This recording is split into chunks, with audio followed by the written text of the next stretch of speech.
লাইনে স্পষ্ট যদি জানতে চাই, আপনি কি এই নিষিদ্ধ করাকে সমর্থন করেন নাকি করেন না?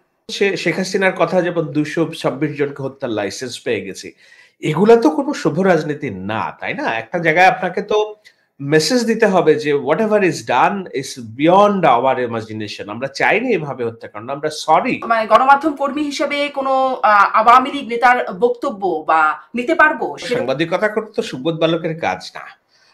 সাংবাদিকতা ডানপন্থীদের কাজ। আপনাকে তো কোথাও না কোথাও এই ব্যারিকেড ভাঙতে হবে। সজীব জয় যুক্তরাষ্ট্রের নাগরিকত্ব নিয়েছে, তার মানে এই দলটির হাল ধরার জন্য শেখ পরিবারের আর কেউ লেজিট নাই। এই সরকারের ভেতরেও প্রভাবশালী উপদেষ্টা থেকে শুরু করে প্রভাবশালী পদে যারা আছেন বা কর্তৃপক্ষ হিসেবে যারা আছেন, তাদের অনেকেরই মার্কিন নাগরিকত্ব আছে। সেদিন আমার বাবা যখন বেঁচে ছিল অন্তত 3 বার ডিজিএফআই তাকে গ্রেপ্তার করতে গেছে। আমার ব্যবসা বাণিজ্য, আমার পরিবার, আমি তো রাজনীতি করি না, তাই না? শাহেদ আলম, আপনার মতো অন্য কারো পরিবার এখন আবার জেলখানায় যাচ্ছে কিনা? অন্য একজনের সাংবাদিক। শেখ হাসিনার পক্ষে মিছিল, দিনের আলোয় মিছিল করার মতো 10 জন মানুষ নেই, তাই না? প্রভাবশালী অনলাইন অ্যাক্টিভিস্ট পিনাকি ভট্টাচার্য তিনি বলছেন, তার একটি পোস্টে দেখছিলাম যে আওয়ামী লীগ নিষিদ্ধ না করার পরামর্শ দিয়েছেন সেনাপ্রধান। এবং দিগ্ভ্রান্ত মানুষ, তার নিজস্ব কোনো পলিটিক্স নাই। সে সারা জীবন করছে সিপিবি, সে সিপিবি বলেন আমার ভুল রাজনীতি হয়েছে। সে 2013 সালে ফাঁসি করে চিল্লাইছে, বলেন আমার ভুল রাজনীতি হয়েছে। কিন্তু আপনারা মিলেই তো এই গণ অভ্যুত্থানের সময় একটা প্ল্যাটফর্ম করে যোগাযোগ করে, মানে তখন তো এই গণ অভ্যুত্থানের পরিকল্পনা সাজানো। বাংলাদেশ যদি ক্রাইসিসে হয় 3 সেকেন্ড সময় নেবে না ডক্টর ইউনূস আমেরিকায় পালায় যেতে। জন্য তারেক লিডারশিপটাই এখন আমার সামনে একমাত্র অপশন। 2 বছর পরে কেমন বাংলাদেশের অবস্থা কেমন দেখতে পান? এনসিপির কথা বলি, অনেক সমালোচনা থাকতে পারে তাদের নানান কর্মকাণ্ড, কিন্তু কিছু দাবির মুখে আওয়ামী লীগের সকল কার্যক্রম একটি প্রজ্ঞাপন জারি করে নিষিদ্ধ করেছে অন্তর্বর্তী সরকার। এতে দেশের রাজনীতিতে কি লাভ হলো? যে আন্দোলনের মাধ্যমে আদায় হলো দাবি, সেটি কি পাতানো আন্দোলন? কেমন হলো এই পুরো প্রক্রিয়া? এই সময়ে অভ্যুত্থানের মাস্টার মাইন্ড খ্যাত উপদেষ্টা মাহফুজ আলমের সাথে জামাত শিবিরের দ্বন্দ্ব কেন এলো প্রকাশ্যে? আর এসবের মধ্য দিয়ে কি বেগম জিয়ার দেশে ফেরা এবং বিএনপির নির্বাচনের দাবির উপর থেকে দৃষ্টি সরে গেল বা সরানো হলো? কেন প্রভাবশালী অনলাইন অ্যাক্টিভিস্টরা আওয়াজ তুলছেন বিএনপির দ্রুত নির্বাচন দাবির বিপক্ষে? কেন তারা চাইছেন ডক্টর ইউনূস সরকারের দীর্ঘমেয়াদ? এসব নিয়ে কথা বলতে স্বপ্নধরা নিবেদিত আর আজকের অতিথি সাংবাদিক, অনলাইন অ্যাক্টিভিস্ট শাহেদ আলম। শাহেদ আলম, আপনাকে স্বাগত জানাচ্ছি আমার আজকের পালস অফ পলিটিক্স এর আয়োজনে। আপনার কাছে অনেক বিষয় প্রশ্ন, যদি সবগুলো বিষয় একটু শুনতে পারি ছোট ছোট করে বা সুনির্দিষ্টভাবে আপনি যেভাবে ব্যাখ্যা করবেন। প্রথমেই যেটি নিয়ে এখন অনেক আলোচনা, আওয়ামী লীগকে নিষিদ্ধ করলো, প্রজ্ঞাপন জারি করে সরকার নিষিদ্ধ করলো। আসলে ঠিক ভাষাটা হচ্ছে এরকম, আওয়ামী লীগের সকল কার্যকলাপ নিষিদ্ধ করা হলো। এটা মানে কি আওয়ামী লীগ নিষিদ্ধ করা? যদি সমার্থক হয় তাহলে তো হলো, আর না হলে কেন নয় সেটা শুনতে চাই আপনার ব্যাখ্যা। প্রথমত হচ্ছে যে হ্যাঁ, আওয়ামী লীগ নিষিদ্ধ হয় নাই, দল হিসেবে নির্বাহী আদেশে নিষিদ্ধ হয়নি। আওয়ামী লীগের কার্যক্রম বিচারিক প্রক্রিয়া শুরু হওয়ার আগ পর্যন্ত নিষিদ্ধ হয়েছে। এখন বিচারে চূড়ান্তভাবে নির্ধারিত হবে যে আওয়ামী লীগ দল হিসেবে নিষিদ্ধ হবে কি না। তো অনেকেই বলতে পারেন যে এই যাহাই টমেটো তাহাই টমেটো, কারণ এই যে জুলাইয়ের গণহত্যার পরে যেই অভিযোগ আমরা দেখেছি, দলের সাধারণ সম্পাদক Obaidul Quader shoot at site প্রকাশ্যে রেকর্ডেড, এবং পুলিশ তার অর্ডার পালন করেছে। তো শুট অ্যাট সাইটের নির্দেশনা তো শুধুমাত্র ওবায়দুল কাদের দেননি, তার যে যুবলীগ ছাত্রলীগ, আমরা উত্তরার অনেকগুলো ভিডিও সে সময় আমার কাছে মনে আছে যে প্রকাশ্যে রামদা নিয়ে কোপাচ্ছে ছেলে মেয়েদেরকে।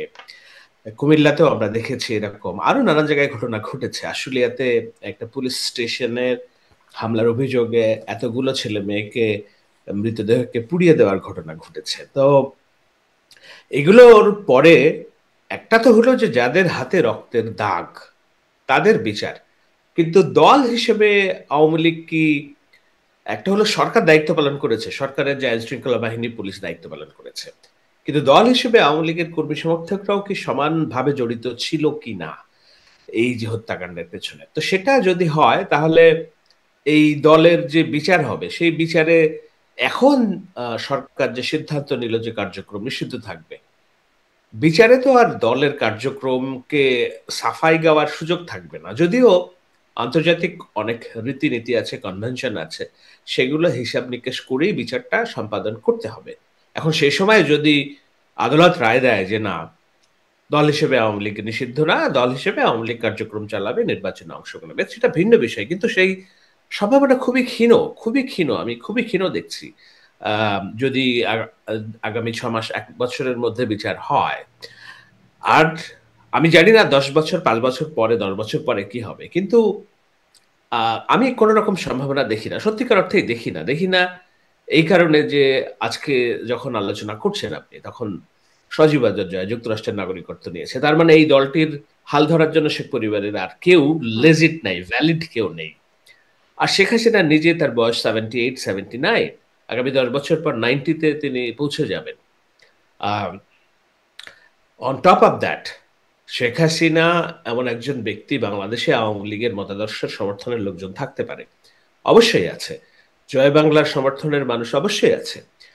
শেখ মুজিবুর রহমানের মতাদর্শের প্রতি, তার প্রতি ইমান আছে এই মানুষ অবশ্যই আছে। কিন্তু শেখ হাসিনার লিডারশিপ তো প্রশ্নবিদ্ধ, তাই না? তো শেখ হাসিনার লিডারশিপ প্রশ্নবিদ্ধ, জয় যুক্তরাষ্ট্রের নাগরিকত্ব নিয়েছে, তাহলে আওয়ামী লীগকে ভ্যালিড রাজনীতি করার জন্য কে দাবি তুলবে মাঠ থেকে? কার এত আহ, খেয়ে কাজ আছে যে এই কিন্তু সমস্ত যদি আসলেই কারো খেয়ে কাজ থাকে, যদি থাকে কারো এরকম কাজ খেয়ে, তাহলে তার জন্য আসলে বিষয়টা কি হবে? আর এই যে মার্কিন নাগরিকত্ব নেবার কথা বলছিলেন, এই সরকারের ভেতরেও প্রভাবশালী উপদেষ্টা থেকে শুরু করে প্রভাবশালী পদে যারা আছেন বা কর্তৃপক্ষ হিসেবে যারা আছেন, তাদের অনেকেরই মার্কিন নাগরিকত্ব আছে। সেদিন মাসুদ কামাল সাংবাদিক, তার একটি কন্টেন্ট দেখছিলাম, উনি অনেক জনের নাম উল্লেখ করে বলছেন এনারা আসলে বিভিন্ন দেশের নাগরিকত্ব বা ডুয়াল সিটিজেনশিপ তারা কিভাবে থাকছেন, আসছেন তো। এটা না, এইটার ভিন্ন ব্যক্তি। এই সরকার একটা ভিন্ন পরিস্থিতির সরকার, অন্তর্বর্তী সরকার। তারা হচ্ছে জনগণের ম্যান্ডেট ইলেক্টেড গভর্নমেন্ট না।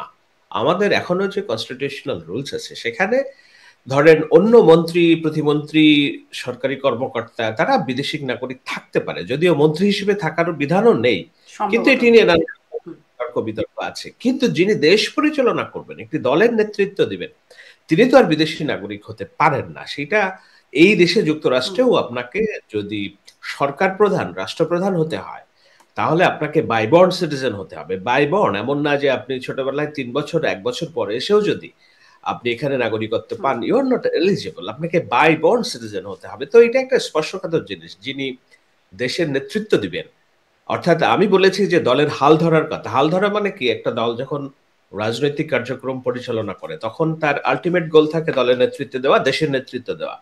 তো সেই দেশের নেতৃত্ব দেওয়ার জন্য প্রাথমিক যে শর্ত, সেটা তো আমি পরিত্যাগ করে ফেললাম। তো খুবই সেজন্য যৌক্তিক প্রাথমিক শর্ত, সেটি খুবই যৌক্তিক একটা শর্ত বলেও মনে হয়। কিন্তু ওই যে যেটি বলছিলাম, যদি খেয়ে কারো আসলে কাজ না থাকে, সে যদি দলের হাল ধরতে চায়, যদি কেউ আওয়ামী লীগটাকে দাঁড় করাতে চায়, মাঝখানে রিফাইন্ড আওয়ামী লীগের একটা কথাও উঠছিল, যদি সেরকম কিছু হতে চায়, সেরকমটারও আর সম্ভাবনা নাই নাকি আছে? না, সেরকম সম্ভাবনা নাই তা না, বরঞ্চ সেই সম্ভাবনাটা তৈরি হলো বলে আমি মনে করি। কেননা মূল অভিযোগটা কার বিরুদ্ধে? শেখ পরিবারের বিরুদ্ধে। শেখ হাসিনা, সজীব ওয়াজেদ জয় এবং যারা শেখ হাসিনার সাথে সরকার পরিচালনা করতে করতে দীর্ঘদিন তারা মাফিয়া হয়ে উঠেছিল, ওবায়দুল কাদের, স্বরাষ্ট্রমন্ত্রী আসাদুজ্জামান খান কামাল, তো তাদের হাতে আওয়ামী লীগ। কিন্তু এই আওয়ামী লীগটা যদি একটু পরিশুদ্ধ মানুষের, ক্লিন ইমেজের মানুষের হাতে যেত আরো গত 5-7 মাসে, তাহলে হয়তোবা এত ক্ষোভ ক্রোধ জন্ম নিত না। তো এখন সেই সুযোগটা তৈরি হলো, শেখ পরিবারের বাইরে যাওয়ার সুযোগ তৈরি হলো। কিন্তু কিভাবে তৈরি হলো? যে জয় তো আর লিগালি এই দলের নেতৃত্ব গ্রহণ করার কিংবা লিড দেওয়ার ক্যাপাসিটি হারিয়ে ফেললেন। যদি যদি ছেড়ে দিয়ে এই আসেন, ধরুন যুক্তরাষ্ট্রের নাগরিকত্ব তিনি ছেড়ে দিলেন এই দলের লিড দেবার জন্য, সেটিও তো হতে পারে ভবিষ্যতে। ধরুন, আমি হাইপোথেটিক্যালি বলছি।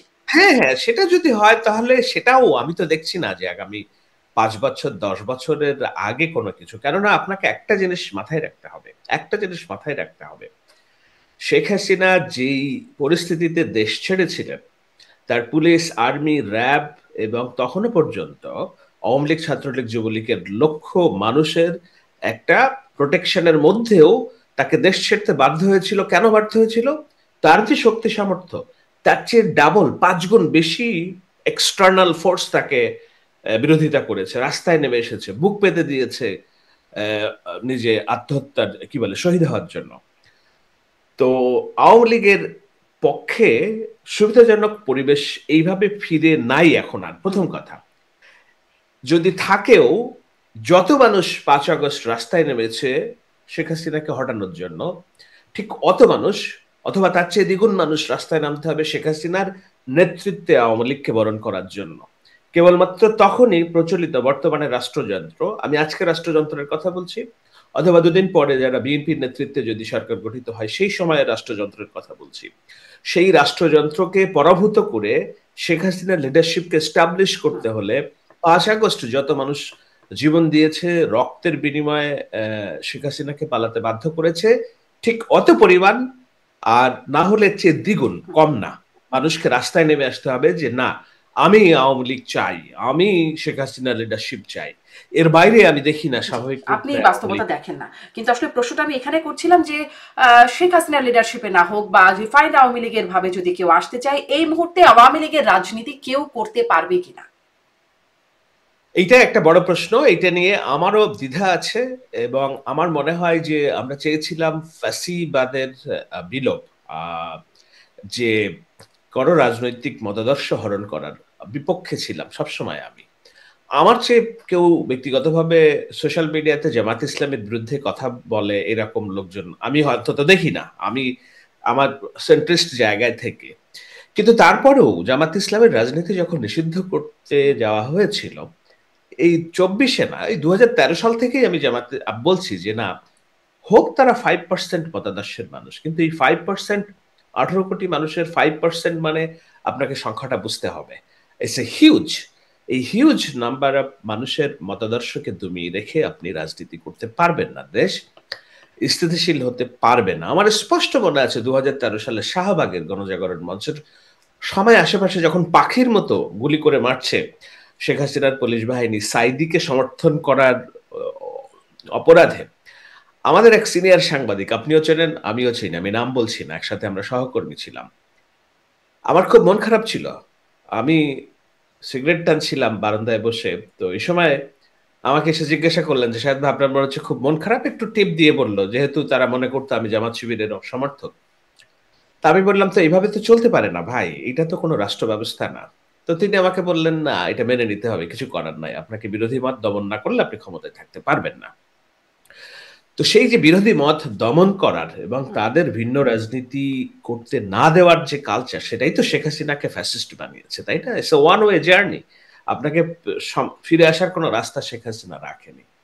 তো আজকেও যদি একই রকম করা হয়, ধরেন যার হাতে রক্তের দাগ, আওয়ামী লীগ আপনি বন্ধ করলেন, শেখ হাসিনার বিচার করলেন, ফাঁসি দিলেন, আই ডোন্ট কেয়ার, কিন্তু যার হাতে যে মুক্তিযুদ্ধ, শেখ মুজিব কিংবা জয় বাংলার প্রতি যাদের আদর্শ আছে এবং যারা সুষ্ঠু রাজনীতি করা, যারা শেখ হাসিনার রাজনীতি হত্যাকাণ্ডেরও বিরোধিতা করে রাস্তায় নেমে এসেছে কিংবা মৌন সমর্থন দিয়েছে, এইসব মানুষগুলোর রাজনীতি আপনি চাইলেই তো আর তারা জামাত করতে পারবে না, তাই না? তারা বিএনপি করতে পারবে না। সো তারা যেন একটা অন্য নামে হলেও তাদের রাজনৈতিক কর্মকাণ্ড পরিচালনা করতে পারে। যদি না করতে পারে তাহলে এটি ওই কমিউনিকেশনস এর ভাষায় একটা থিওরি আছে, সারপ্লাস রিপ্রেশন।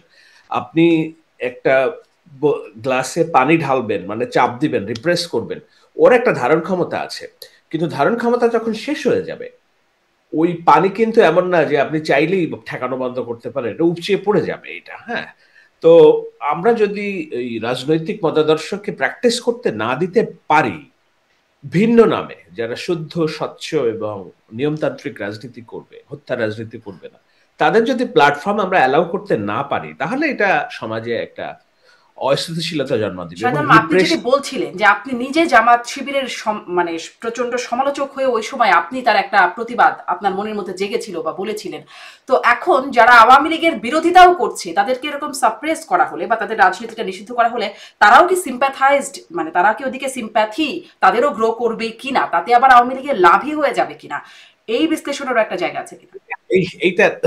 এইটার মানে এখন আমরা তো কেউ ভবিষ্যৎ বলতে পারি না, কিন্তু এটাই বলে যারা, ইতিহাস এটাই বলে, যারা নির্যাতিত হয় মজলুম তারাই হয় এবং তাদের প্রতি মানুষের সিম্প্যাথি বাড়ে, এটা সহজ হিসাব।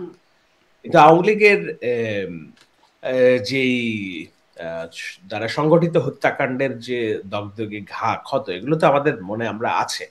আমরা দুটি বিষয়। একটা হলো যে সিম্পলি আপনি যদি সহজ সরল রেখায় দেখেন যে আওয়ামী লীগের প্রতি নির্যাতন হলে তাদের রাজনীতি করতে না দিলে তাদের প্রতি সিম্প্যাথি বাড়বে, প্রথম কথা। কিন্তু আপনাকে বুঝতে হবে যে জামায়াত ইসলামের ক্ষেত্রে যেটা হয়েছে কি, তাদের নেতাদের ফাঁসি দেওয়া হয়েছে এবং তারা ইসলামী মনোভাবপন্ন। সো ইসলামী লিডার হিসেবে সাধারণ মানুষের কিছু সিম্প্যাথিও তারা পেয়েছে।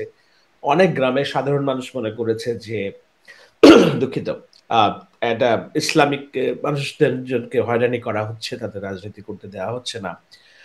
তো সেটা ছিল, এবং জামাত ইসলামী ঢাকার মাটিতে ছিল, তারা তাদের পক্ষে বৃহৎ একটি রাজনৈতিক দল, তাদেরকে শেল্টার দিয়ে গেছে বিএনপি।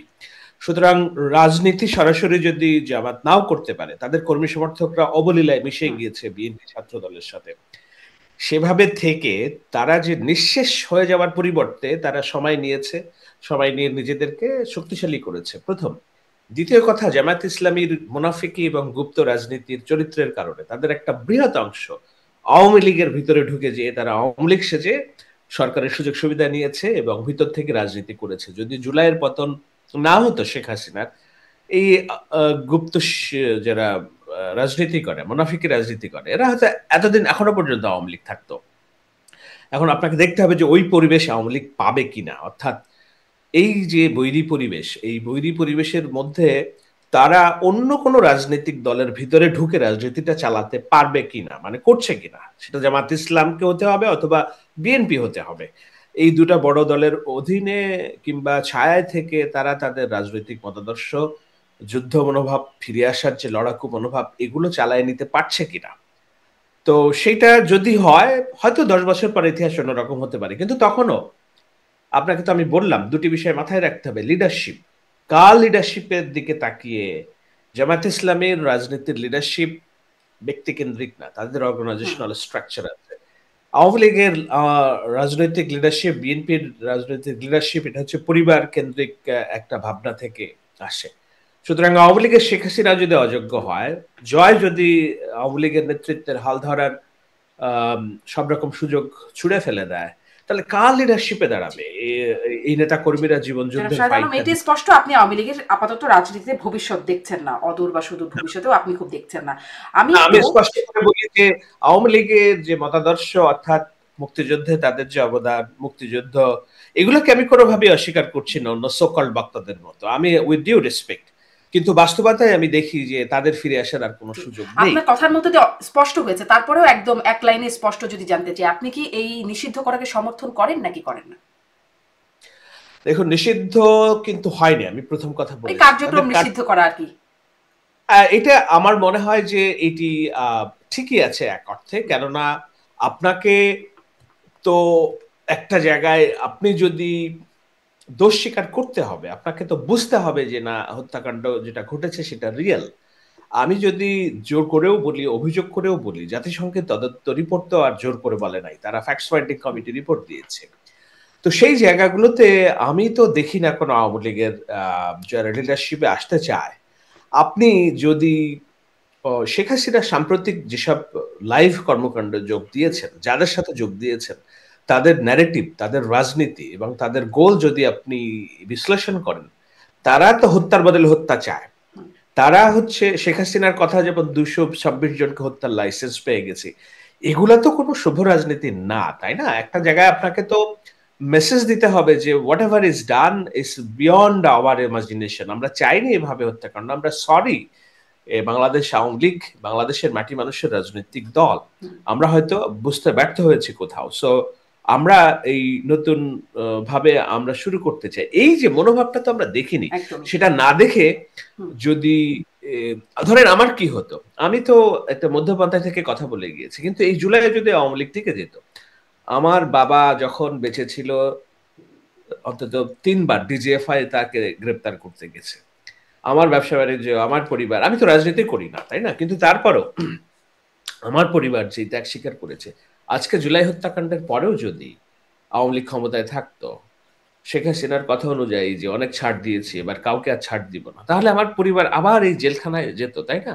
তো আমি যখন শুনি যে শেখ হাসিনা বলছেন যে কাউকে ছাড় দিব না, আমি আবার ফিরে আসব, আমি তো তার এই অধ্যত্ব মেনে সমর্থন নিতে করার কোনো পারি। কারণ পান না, কিন্তু শাহিদ আলম আপনার মতো অন্য কারো পরিবার এখন আবার জেলখানায় যাচ্ছে কিনা, অন্য একজনের সাংবাদিক তার আবার এই ভোগান্তির মতো দিয়ে যেতে হচ্ছে কিনা? হচ্ছে হচ্ছে এবং সেটা খুব রূঢ় বাস্তবতা, এবং এইটা সমর্থন করার কোনো উপায় নেই। আমার মনে হয় আমি একমাত্র সাংবাদিক যিনি বারবার বলার চেষ্টা করেছি যে না, যেই পরিস্থিতি, যেই কারণে শেখ হাসিনা ফ্যাসিস্ট হয়েছে এবং শেখ হাসিনার ফ্যাসিজমের আমলে, মাফিয়াতন্ত্রের আমলে যেভাবে সাংবাদিক নির্যাতিত হয়েছে, ঠিক একইভাবে যদি আমরাও করি তাহলে আমরা আর বেটার শাসনটা কোথায় দিলাম, তাই না? তো আমি বারবার ৫ আগস্ট শেখ হাসিনা পতনের ১ ঘন্টা পরেও হয়নি। আমি ২ ঘন্টার মধ্যে লিখেছি যে আমরা আর নতুন ফ্যাসিস্ট হতে দিব না বাংলাদেশে। আমাদের সবাইকে নিয়ে পথ চলতে হবে। It's all recorded. তখন সবাইকে নিয়ে পথ চলা, সহাবস্থান, এগুলো আমি কাজ করি, কথা বলি। সেই ক্ষেত্রে হ্যাঁ, এটা অস্বীকার করার উপায় নেই। কেউ না কেউ এই নির্যাতনের মধ্যে যাচ্ছে এবং যেতে হবে। Politics is very brutal. তাহলে আসলে সেখানেই যে তাহলে পরিবর্তনটা, এত রক্ত এত ত্যাগের বিনিময়ে পরিবর্তনটা আমরা চাচ্ছি, সেটা কোথায় পাচ্ছি? যদি আগে শাহেদ আলম এখন অন্য কেউ হয়ে যায়, সেই এক্স আর ওয়াই এর পার্থক্য হয়ে যায়। ঘটনা তো মানুষের সাথেই তো এটা হচ্ছে। আমি একটু এখানে আসি যে আপনি বলছিলেন না জাতিসংঘের কথা বলছিলেন, জাতিসংঘ তো আসলে নিষিদ্ধ বা সেটির বিপক্ষেই বলছে। জাতিসংঘ সরাসরি নিষিদ্ধের বিপক্ষে মানে বলছে। জাতিসংঘ ইনক্লুসিভ নির্বাচনের কথা বলছে। হ্যাঁ, মানে জাতিসংঘের যে প্রভিশন, মানে ইন্টারন্যাশনাল কনভেনশন অনুযায়ী তারা বলছে যে বিচার রাজনৈতিক দলের বিচার অথবা নিষিদ্ধ করা ইজ নট ওয়েলকামড, অথবা তারা বলছে ট্রাই টু রিফ্রেইন, অর্থাৎ এটা যতটুকু না করে পারা যায়, হ্যাঁ, সেখানে এরকম এরকম এক্সট্রিমলি বলছে, একদম স্ট্রেট বলছে না যে this is completely illegal, no, এটা বলছে না। তো সেই জায়গার ওই সুযোগটুকু নিয়েছে হয়তো সরকার। এখন আমি ব্যক্তিগতভাবে আমি এতটা ভয় পাই না আওয়ামী লীগকে যে না তাদেরকে নিষিদ্ধ করে রাখতে হবে। হ্যাঁ, এটা হলো আমার অবস্থান। আজকে দেখেন, শেখ হাসিনার পক্ষে মিছিল, দিনের আলোয় মিছিল করার মতো ১০ জন মানুষ নেই, তাই না? আওয়ামী লীগ যে নিষিদ্ধর একটা সিদ্ধান্ত নিল সরকার, রাস্তায় আমরা কোথাও কিছু দেখিনি। শেখ মুজিব হত্যাকাণ্ডের পরে রাস্তায় একটা মানুষ প্রতিবাদ করতে বের হয়নি, এক বঙ্গবীর কাদের সিদ্দিকী ছাড়া। তো আজকে যেটা করা হয়েছে অনেকটা জুজুর ভয় থেকে, যে আওয়ামী লীগ বৃহৎ শক্তি, আওয়ামী লীগ বৃহৎ ভাবে ফিরছে, আওয়ামী লীগ, এটা নিয়ে আমার সাথে মাঠ পর্যায়ের অনেকে দ্বিমত করেন যে না আপনি ঠিক বলছেন না, আওয়ামী লীগ এখনো শক্তিশালী, তারা কিন্তু আমার হিসেবে এত, আমি যদি এই রাজনৈতিক ফোর্সকে রাজনীতি দিয়ে মোকাবেলা করতে না পারি, তাহলে মানে আমি সহজ কথায় যেটা বলে, আমি নিষিদ্ধের রাজনীতির পক্ষে না। যেদিন ছাত্রলীগ নিষিদ্ধের প্রজ্ঞাপন হয় ওই দিন, তারপরের দিন মনে হয় না ১ সপ্তাহ পরে আমি ঢাকা বিশ্ববিদ্যালয়ে যেয়েও আমি এটা বলছি যে I am not fan of নিষিদ্ধের রাজনীতি। বরঞ্চ যারা অপরাধ করেছে, যাদের হাতে রক্তের দাগ, যেসব ছাত্রলীগ কর্মী দিনের পর দিন, বছরের পর বছর অস্ত্র, হেলমেট নিয়ে, তাদেরকে আইডেন্টিফাই করে আপনি গ্রেপ্তার করেন, সাজা দেন। কিন্তু কাউকে নির্বাহী আদেশে নিষিদ্ধ করার পক্ষে আমি না। জামাত ইসলাম জনাব নিষিদ্ধ শাহেদ আলম, করলেও আমি এই ছিলাম এই না, আজকেও না। জি, নিষিদ্ধের পক্ষে আপনি না। এখন আমরা যে আন্তর্জাতিক প্রতিক্রিয়ার মধ্যে ভারত তো আপনার তার ভারত তো তার মানে যেমন আপনার কথা আমি আবার হারিয়ে আচ্ছা, ফেলেছি। আর যেখানে আমরা কথা বলছিলাম যে মানে আন্তর্জাতিক প্রতিক্রিয়ার কথাও একটু জানি, যে জাতিসংঘ যেমন যেটা নিয়ে কথা বলছিলাম, এটিও একটা আন্তর্জাতিক সংস্থা। আমরা ভারত তো তার মানে অ্যাজ এক্সপেক্টেড সেরকম একটা প্রতিক্রিয়া দিয়েছে, তারা উদ্বিগ্ন এই বিষয়ে। মানে তারা এই সিদ্ধান্তটাকে পছন্দ করেনি। যুক্তরাষ্ট্রের স্টেট ডিপার্টমেন্টে দেখলাম প্রশ্ন করা হলো, তারাও আসলে এই সব মানে নিষিদ্ধটিকে খুব সমর্থন তারাও করছে না। আহ, আন্তর্জাতিক অঙ্গনের প্রতিক্রিয়া আসলে কি মনে হচ্ছে আপনার কাছে? সমর্থন তো পাওয়া যাচ্ছে না। এটা এইটা মানে আন্তর্জাতিক অঙ্গনে যে এটা নিয়ে খুব বেশি মানে একেবারে হাউখাউ বেঁধেছে এরকম কিছু না। ও, এগুলো নিয়মতান্ত্রিক প্রতিবাদ। হ্যাঁ, আর নিয়মতান্ত্রিক প্রতিবাদ গুলো হয়, ইন্টারন্যাশনাল যেসব কমিউনিটি আছে, ইন্টারন্যাশনাল যেসব অর্গানাইজেশন আছে, দে ক্যান নট স্ট্যান্ড, তারা কোনোদিন কোথাও কোনো এই ধরনের নেতিবাচক জায়গায় তারা এথিক্যাল স্ট্যান্ডটা নেয় না যে না তুমি যে যদি একটা কাউকে নিষিদ্ধ, এটা সেটা এগুলার একেবারে পক্ষে সরাসরি দাঁড়ায় যাবে, যে বলবে ঠিকই আছে, না, এটা নেয় না। এটা তারা একটা নিয়মতান্ত্রিক প্রতিবাদ। এই স্পষ্ট। নিয়মতান্ত্রিক প্রতিবাদ, হ্যাঁ, সব জায়গা থেকেই হয়। যখন শেখ হাসিনার এইসব এমনকি যুদ্ধাপরাধীদের বিচারের কাজ যখন চলছিল, তখন তো কেউই এটাকে তার পক্ষে বলে নাই যে না এটা খুব ভালো একটা কাজ হয়েছে। বরঞ্চ তখনও বলে গিয়েছে যে না, this is not the way how you rule your country, how you punish your politicians. কিন্তু আমাদের কোনো কিছু থেমে থাকে নাই। আমার ভয় হচ্ছে যে কোনো কিছু থেমে থাকবে না। আমরা আওয়ামী লীগের যে নিষিদ্ধ হলো, এইটা নিয়ে অভ্যন্তরীণ ভাবে হোমগ্রোন যদি বিশাল জনগোষ্ঠী বিক্ষুব্ধ হয়ে রাস্তায় না নামে, তাহলে এই আন্তর্জাতিক দুই একটা আর সেটির কোনো সম্ভাবনা আপনি দেখছেন না। একটু আসি, আপনি একটু বলছিলেন যদি শেখ হাসিনার যে সম্প্রতি বক্তব্য বা সেই ন্যারেটিভ গুলো আমরা একটু বিশ্লেষণ করি, আমি এই প্রশ্নটা একটু করতে চাই যে আমরা কি এখন সেই ন্যারেটিভ গুলো বিশ্লেষণ করতে পারবো এই প্রজ্ঞাপন জারির পর?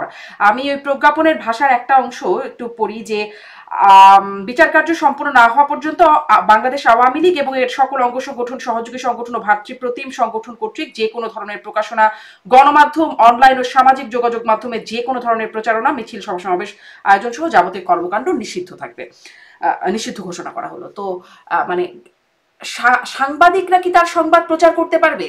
আমি কি কোনো গণমাধ্যম কর্মী হিসেবে কোনো আওয়ামী লীগ নেতার বক্তব্য বা নিতে পারবো? সেরকমটা কি আছে নাকি নিষিদ্ধ হয়ে গেল?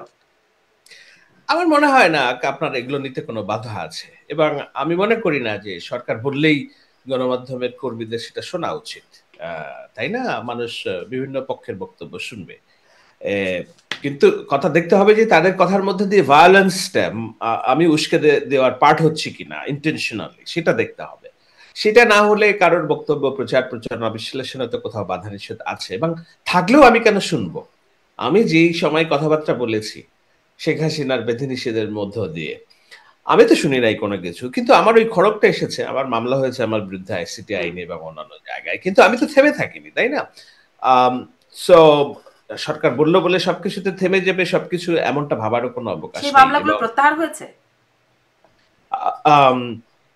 আমার পরে আমি যেটা জেনেছি যে আইসিটির ওই যে আইনে যেই রায় হয়, সেই রায়ে চূড়ান্ত চার্জশিটে আমার নাম তারা আর ইনক্লুড করেনি আর কি, এটা আমি জানি। এবং আমি যে ঢাকায় গেলাম, আমি এটা নিয়ে আর খোঁজ খবরও নেই নাই, কারণ নেওয়ার প্রয়োজন বোধ করিনি। ওই সময় আমি বলেছি আমি তো তোমার শাসন ব্যবস্থাই মানি না, আমি তোমার এই ল মিনিস্ট্রি মানি না, তোমার আইনই মানি না, সুতরাং তুমি আমাকে মামলা দিলা কি না দিলা এটা নিয়ে আমার কোনো রকম ভ্রুক্ষেপ নাই। কিন্তু মানে যদি শাসন ব্যবস্থা মেনে এই কাজ করা হয় এবং মানে সাংবাদিকতার এই পর্যায়ে যায়, তাহলে ব্যবস্থা হলে তখন কি করবেন? মানে শাসন ব্যবস্থা তো মানি, তখন যদি তখন কোনো ব্যবস্থা থাকে, সেরকম কোনো মামলা হলে সেরকম কোনো শঙ্কা নাই বলেই আপনি বলছেন?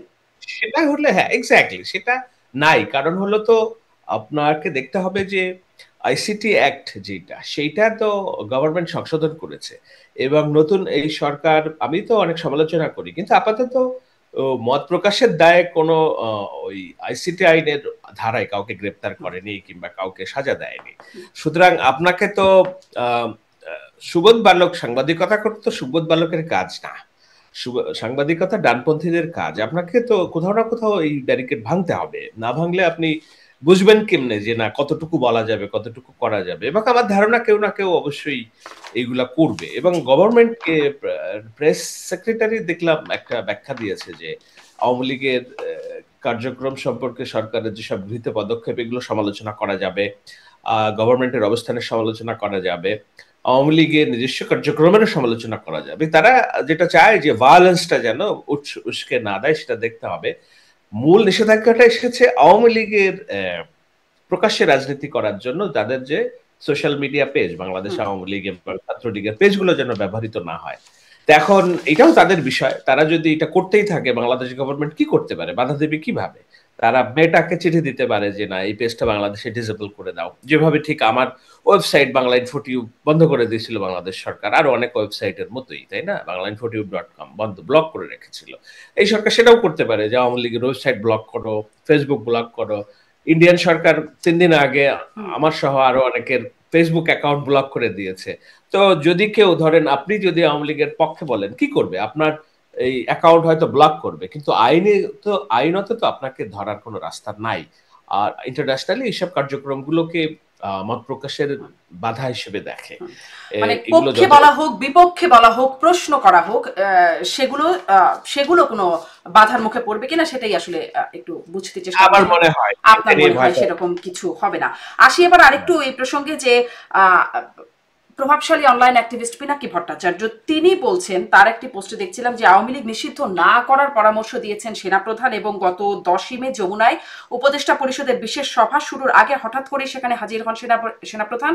3 বাহিনীর পক্ষ থেকে জরুরি বার্তা দেওয়ার কথা বলে ডক্টর ইউনূসের সাথে সাক্ষাৎ করে আওয়ামী লীগকে নিষিদ্ধ না করার পরামর্শ দেন, এবং নিষিদ্ধ হবার পরে তিনি মুষড়ে পড়েন, এরকম একটা বিষয় বলা হচ্ছে। এই বিষয়ে আপনি কোনো তথ্য বা কিছু বলবেন কিনা? এবং এখানে সেনাপ্রধানও কিন্তু বলেছিলেন ইনক্লুসিভ নির্বাচনের কথা। এই বিষয়ে সেনাপ্রধানের বা সেনাবাহিনীরই যদি বলি বা সেনাপ্রধানের কি একটা পরাজয় হলো? দেখুন, এটা নিয়ে আমি কথা বলতে চাই না। যার কথা উল্লেখ করলেন তার কোনো কথা বলতে চাই না। Is the single most misinformation hub. আমি তো মনে করি যে সারা জীবন ভ্রান্ত রাজনীতির পথপ্রদর্শক। টু বি অনেস্ট, 2013-তে আমরা যখন ফাঁসির বিরুদ্ধে লড়ছি, জামাত ইসলামের রাজনীতির অপ্রেসের বিরুদ্ধে লড়ছি, বিং অ্যান্টি জামাত ইসলামী মন মানসিকতারও, তখন কার বিরুদ্ধে লড়ছি? এই যার কথা নাম বললেন তাদের বিরুদ্ধেই লড়ছি, কারণ তারা ফাঁসি ফাঁসি করে চিল্লাচ্ছে। শেখ হাসিনাকে ফ্যাসিস্ট হওয়ার পেছনে এই ইন্ধন দিয়ে, মিস ইনফরমেশন দিয়ে, উত্তেজনা দিয়ে যারা যে কয়জন 5জন 10জন ভূমিকা রাখছে, he is one of the master mind. তার হাত দিয়ে এতগুলো মানুষের হত্যাকাণ্ডের বৈধতা তৈরি হয়েছে। 10 বছর যায় নাই, আজকে এই তাদেরকে দিয়ে এবার আওয়ামী লীগ নিষিদ্ধের উন্মাদনা তৈরি করছে। তো এটা তো একটা ভুল পলিটিক্যাল স্ট্যান্ড, এটা ভুল পলিটিক্যাল রিডিং। আমি বারবারই বলি যে তার যে পলিটিক্যাল রিডিং, এটা একটা ভুল, এবং সে হচ্ছে উদ্ভ্রান্ত। আমার মনে হয় যে সে অনেক রকম উত্তেজক নেয়, যেটা তার শরীর বডি বিল্ডিং করার জন্য, সেগুলার একটা রিয়াকশন হতে পারে। কেননা কোনো সুস্থ মস্তিষ্ক দিয়ে এইভাবে মিস ইনফরমেশন তৈরি করা, এবং যেই আমি ওয়াকার ইজ নট এটা দুধে ধোয়া কিংবা সে এক পুতপবিত্র মানুষ না, কিন্তু ওয়াকারের ভূমিকাটা তো আপনাকে দেখতে হবে। 5 তারিখে যদি সেনাবাহিনী সংবিধানের শপথের পক্ষে কাজ করত, সংবিধানের শপথের পক্ষে কাজ কি? সেটা হলো রাষ্ট্রের নির্দেশনা মানা। রাষ্ট্রের নির্দেশনা আসলো কি? বিক্ষোভকারীদেরকে দমন করতে হবে, তাদেরকে যেভাবেই হোক। 10,000 20,000 যদি 2 লাখ মানুষও মরে, আমি পিয়ালদেরকে লিখতে শুনছি যে রাষ্ট্রের নির্দেশনা আছে, যদি প্রয়োজনে 30 লক্ষের জায়গায় আবারও 30 লক্ষ মানুষকে হত্যা করতে হয়, এই যুদ্ধে জিততে হবে। তো সেই 30 লক্ষ হত্যার জন্য বুলেট কার কাছে? পুলিশ, র্যাব, আর্মির কাছে। আর্মির হাজার হাজার লক্ষ সৈন্য রাস্তায়। তারা যদি এই রাষ্ট্রের সংবিধান শপথ মেনে কাজ করত, হয়তো আমরা শেখ হাসিনাকে বিতাড়িত করতাম, কিন্তু 1400 জায়গায় শহীদ হতো হয়তো 24,000 মানুষ। এই রক্তের দায় বাংলাদেশ বইতে পারত না। জেনারেল ওয়াকার কি করেছে? সংবিধানের বাইরে যে সাধারণ মানুষের পালস বুঝে তিনি তার ব্যক্তিগত সবকিছু সম্পর্ক, তার ব্যক্তিগত যে কানেকশন আওয়ামী লীগের, সেগুলোকে উপেক্ষা করে তার যে ওয়াইফ, লুক, আমি কথা বলি, I have a deep influence my wife, আমার ওয়াইফের ইনফ্লুয়েন্স আছে আমার মাইন্ডে। কারণ আমি তো ওয়াইফের ইনফ্লুয়েন্স হচ্ছে শেখ পরিবারের সদস্য কিংবা তার ওয়াইফ, জেনারেল ওয়াকারের ওয়াইফ। তার ওয়াইফের ইনফ্লুয়েন্সকে সে তোয়াক্কা করে নাই, রাষ্ট্রের শপথকে সে তোয়াক্কা করে নাই, না করে সাধারণ মানুষের পক্ষ নিয়ে এতগুলো মানুষের জীবন সে প্রাণহানি খুব কমাতে চেয়েছে। আজকে এই মানুষটাকে কেন আমি কেবল গুজবের বসে শত্রু মনোভাবাপন্ন করে তুলবো? এটা একটা ভুল রাজনীতি। কারণ এই ভুল রাজনীতির পেছনে দীর্ঘ লম্বা হীন রাজনৈতিক উদ্দেশ্য আছে। কি উদ্দেশ্য? আমি মনে করি যে আজকে যে দেশে নির্বাচনটাকে বন্ধ রেখে একটা অনির্বাচিত সরকারকে দিয়ে দীর্ঘদিন ক্ষমতা প্রলম্বিত করার পেছনে একমাত্র বাধা হয়ে দাঁড়িয়েছেন সেনাপ্রধান। তিনি নির্বাচন চান এবং তিনি হাঁপিয়ে উঠেছেন যে তার বাহিনীকে তিনি রাস্তায় রাখতে চান না, তিনি ব্যারাকে ফিরিয়ে নিতে চান। তো ব্যারাকে ফিরিয়ে নেওয়ার জন্য তার দরকার একটা পলিটিক্যাল ফোর্স, পলিটিক্যাল গভর্নমেন্ট, তারা যেন রাষ্ট্র পরিচালনা করে। তো সেই পলিটিক্যাল ফোর্স এবং পলিটিক্যাল গভর্নমেন্ট রাষ্ট্র পরিচালনা করার জন্য নির্বাচন দরকার। সেই নির্বাচনটার জন্য ডক্টর ইউনূস নির্বাচন অনিচ্ছুক শুরু থেকেই, কারণ তিনি নির্বাচনের কোনো দিনক্ষণ দিতে অপারগতা ছিলেন। সেনাপ্রধান ওয়াকার যেদিনই বললেন যে 18 মাস আমরা এই সরকারকে সহযোগিতা করব, এরপর প্রেস সেকশন থেকে বলা হলো যে না, সব সংস্কারের পরে 18 মাস, মানে তখনও তারা নিশ্চিত না যে এটাই কিনা। সুতরাং নির্বাচনের যে 18 মাসের যে সময়সীমা, এটা আমরা প্রথমবার শুনলাম ওয়াকারের কাছ থেকে। এরপর সরকার সেইটা অ্যাডপ্ট করতে বাধ্য হয়েছে যে না, তো এই জায়গায় নানান বিষয় আছে। এখন পিনাকি যার কথা বললেন, আমি নামও নিতে চাই না, আমার নাম ঝামেলা হয়। তো তারা তো এই এই যে নির্বাচনের যে সময়সীমা, নির্বাচনের মাধ্যমে পলিটিক্যাল গভর্নমেন্ট, নিয়মতান্ত্রিক গভর্নমেন্ট, সেইটা আসার পথটা রুদ্ধ করতে চায়। তো রুদ্ধ করার জন্য অন্য সবকিছু মঞ্চ রেডি, সব মঞ্চ রেডি। একমাত্র বাধা হচ্ছে দেশের এই যে সশস্ত্র বাহিনীর যার নেতৃত্বে চলছে। তো সেই জায়গাটাকে বিতর্কে করতে চায় তাদের, কারণ তাদের টার্গেট একটাই, যদি ওয়াকারকে ডিসপ্লেস করা যায় তাহলে তারা যেটা চায় বাংলাদেশের এই যে ভ্যাকুয়াম লিডারশিপের সময়, দেখুন এটা বলতে খারাপ শোনায় বাট এটাই বাস্তবতা। আমরা আফগানিস্তানে ইউনুস আশরাফ ঘানিকে চিনতাম, দেশ যখন ক্রাইসিসে আশরাফ ঘানি সবকিছু ফেলে পালিয়ে চলে গিয়েছে। বাংলাদেশ যদি ক্রাইসিসে হয় 3 সেকেন্ড সময় নেবে না ডক্টর ইউনুস আমেরিকায় পালায় যেতে। বাংলাদেশে যদি অশুভ শক্তির জন্ম নেয় 3 সেকেন্ড সময় নেবে না ডক্টর ইউনুস পালিয়ে যেতে। কিন্তু একটি রাজনৈতিক দল, রাজনৈতিক সরকার, তাদের পলিটিক্যাল স্ট্রাকচার পালাতে পারে না। ওইটাই ভয়, যখন দেশে পলিটিক্যাল গভর্নমেন্ট না থাকে অনেকগুলো ক্রিঞ্জ এলিমেন্টের জন্ম নেয়, উগ্রপন্থার জন্ম নেয়, কারণ তারা মনে করে this is our time, high chance. New York Times যেটা লিখছে যে বাংলাদেশে যারা উগ্র রাজনীতি করতে চায়, ডানপন্থার রাজনীতি করতে, তারা ভাবছে this is their high time.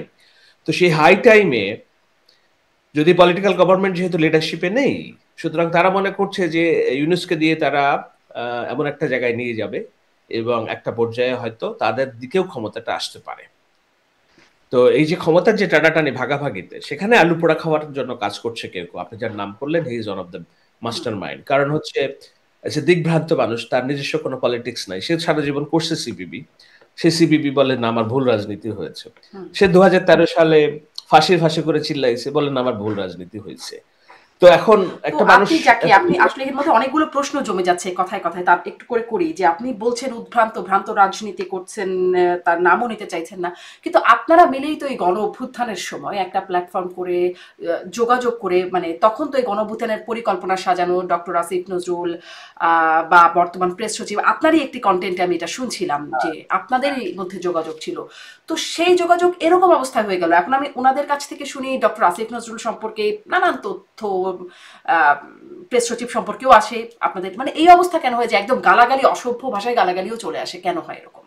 না গালাগালি না, আমি এগুলো পরিহার করার চেষ্টা করি, আমি অসভ্য ভাষায় গালাগালি দেই না। দেখুন 5 তারিখের আগ পর্যন্ত আমাদের সবার টার্গেট ছিল কি, সবার টার্গেট ছিল যে শেখ হাসিনার পতন। তো শেখ হাসিনার পতনের জন্য আমরা ডান বাম, উগ্রপন্থা, মধ্যপন্থা, নিম্নপন্থা, সব পন্থা এক জায়গায় বসে আমরা কাজ করেছি এবং আমাদের মধ্যে ভেদাভেদ যেগুলো ছিল সেগুলো দূর করার চেষ্টা করেছি। কিন্তু ওই সময়ও যে আমাদের মধ্যে ভেদাভেদ হয়নি তা তো না। যখন 4-5 তারিখে আমার স্পষ্ট মনে আছে, আমাদের অভ্যন্তরীণ যোগাযোগে মনজুর আল মতিন যখন দাঁড়িয়ে গেল কোর্টে, এবং সেইটা যখন এটাকে কি বলে, একটা ব্যাপক পাবলিক সাপোর্ট তৈরি করলো যে একজন ইয়াং লয়ার দাঁড়িয়ে গিয়েছেন, আমরা কি দেখলাম তার পরের দিনই তার বাবাকে নিয়ে একটা ভিডিও আসলো যে সে হচ্ছে শেখ হাসিনার হয়ে কাজ করছে। ওই যে একটা ইন্ডিভিজুয়াল তদন্ত কমিশন, গণতদন্ত কমিশন গঠিত হয়েছিল, তার প্রধান করা হয়েছিল মনজুর আল মতিনের বাবাকে। তো আমি তখন অভ্যন্তরীণ গ্রুপে প্রশ্ন তুললাম যে আপনি যে এই কাজটা করলেন, এইটা তো আমার আন্দোলনের পিঠে চাবুক মারা হলো। কারণ মনজুর আল মতিন হচ্ছে এখন লিড করছে ল সেকশনসটাকে, যে না আইন শৃঙ্খলা বাহিনী আইনজীবী হিসেবে দাঁড়িয়ে গেছে সে। আপনি তার বাবাকে গণশত্রু হিসেবে উপস্থাপন করলেন, তার মানে তো আপনি সাবোটাজ করছেন আমাদের। যাচ্ছে তাই ভাষায় আমাকে গালিগালাজ করা হলো। তা আমি আন্দোলনের স্বার্থে যে না আমরা এটাকে পাবলিক করতে দেইনি, বাট আমি বলছি আমরা যে তখনও এক ছিলাম তা তো না, আমাদের ভিতরে নানান রকম এই দ্বন্দ্ব এগুলো আছে। এখন আরেকটা বিষয়, সেটা হলো যে 5 তারিখের আগ পর্যন্ত কমন আমাদের প্ল্যাটফর্ম ছিল যে শেখ হাসিনাকে বিতরণ করতে হবে। এরপরে আবার যার যাই সে তার জায়গায় চলে গেছে, যে দেখছে যে 5 তারিখ শেখ হাসিনা তো বিতাড়িত হয়ে গেছে, এখন আমার ন্যারেটিভ এস্টাবলিশ করার সময়, তাই না, সেরকম ভাবছে। তো সে যেহেতু ডানপন্থার রাজনীতি এস্টাবলিশ করতে চায়, সে নিজে বাংলাদেশের নরেন্দ্র মোদী হতে চায়, সে ইউক্রেনের জেলেনস্কি হইতে চায়।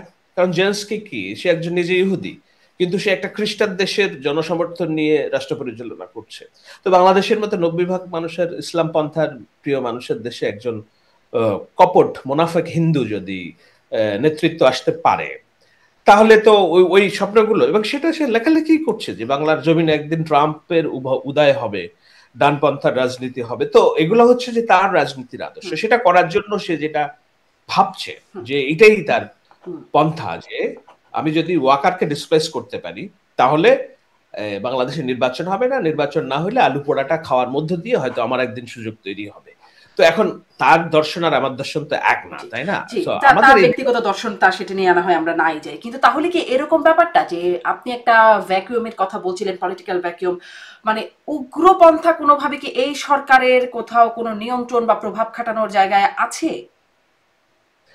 এখনো পর্যন্ত আমি সরাসরি বলছি না যে নিয়ন্ত্রণটা খাটাচ্ছে, কিন্তু তারা তৎপর রয়েছে, বিষয়ে তো কোনো সন্দেহ নাই।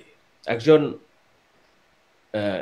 স্কলার, ল্যাপটপ হুজুর বলে আমরা যাকে চিনি, উনি যদি বলতে পারেন যে না, ইউনূস সরকারকে বিরুদ্ধে কথা বলা হারাম এবং আল্লাহর নবী যেভাবে প্রেরিত হয় উনি প্রেরিত হয়েছে, এই হুজুররাই আওয়ামী লীগের আমলে ইউনূসকে সুদি ইউনূস বলে বলতে কার্পণ্যবোধ করেন।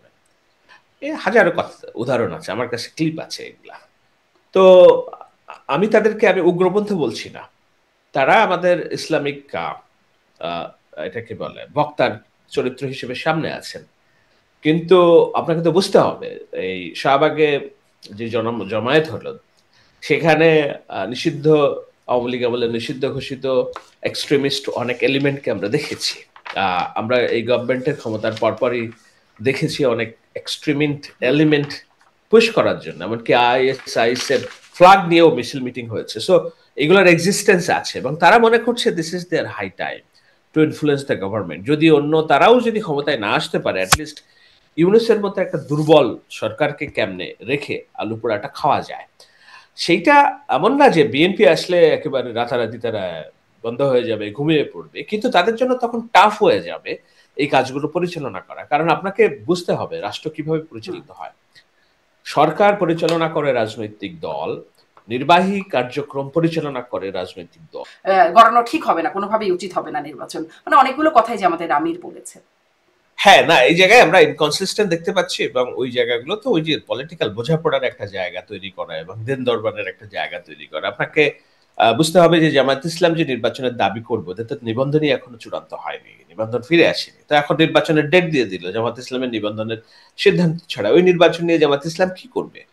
এনসিপি একটি রাজনৈতিক দল করছে, তারা রাজনীতি করার চেষ্টা করছে, তারা তো নিবন্ধনের জন্য কোয়ালিফাই এখনো হয়নি। তারা নির্বাচন কমিশনের কাছে আবেদন করেছে আমাদের আরো 2 মাস সময় দাও নিবন্ধন আবেদন করার সময়সীমা 2 মাস বাড়ানোর জন্য। তো জামায়াত এবং এনসিপি দুটি দল মাঠে সক্রিয়। এই দুটি দলের নির্বাচন করার কোন রকম প্রাথমিক যোগ্যতা নেই। তো তারা কেন নির্বাচনের জন্য এত এ করবে যে না আমাদের এখনই নির্বাচন দাও, এখনই নির্বাচন দাও? কিন্তু যাদের আছে তারা এই কাজটা করছে যে না, এবং তারা তো শুধু ক্ষমতায় যাওয়ার জন্য না, আমার দৃঢ় বিশ্বাস যে তারা এই ভয়টা পাচ্ছে যে এই ভ্যাকুয়াম সময়ে রাষ্ট্রযন্ত্রের ক্ষমতা যেভাবে অন্যদিকে নিয়ে যাওয়ার জন্য নানামুখী প্রচলিত প্রবণতা আছে, এটি আলটিমেটলি যদি হয়, কোথাও ডিসপ্লেসমেন্ট হয়, তাহলে এই রাষ্ট্র অনির্দিষ্টকালের জন্য খাদে পড়ে যাবে, যেটা যাওয়া ঠিক হবে না। সেটার কারণেই তারা নির্বাচন চায়। এবং আরেকটা বিষয় আছে, আপনাকে বুঝতে হবে যে উন্নয়ন, সংস্কার এবং বিদেশি বিনিয়োগ এগুলো ফাঁকা বুলি। বাস্তবতা হলো যে বিদেশি বিনিয়োগ 26% নাই হয়ে গিয়েছে। দেশি বিনিয়োগের জন্য আমদানি এলসি 28% ডিক্রিজ করছে। তো এটার কারণ হিসেবে তো বিএনপি বারবার বলছে যে একটা স্টেবল পলিটিক্যাল গভর্নমেন্ট থাকলে nobody will invest for a পানের দোকানেও কেউ বিনিয়োগ করবে না।